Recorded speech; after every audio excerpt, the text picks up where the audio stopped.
Live captions is an accessibility feature that can be used by an individual during a Teams meeting. All conversation will be captured and displayed in the bottom left corner of their screen. Turning on live captions on your screen doesn't display them for everyone else.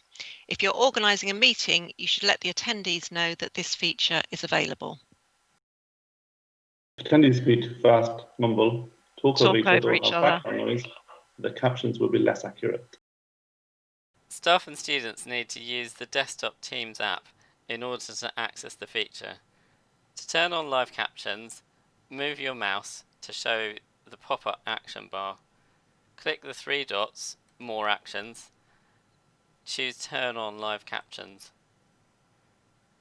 Note that this is a preview feature and currently only available for US English. Although this is a preview feature, it is accurate if attendees speak slowly and clearly. Using a headset can help too. The accuracy should improve in the future as Microsoft develop it further.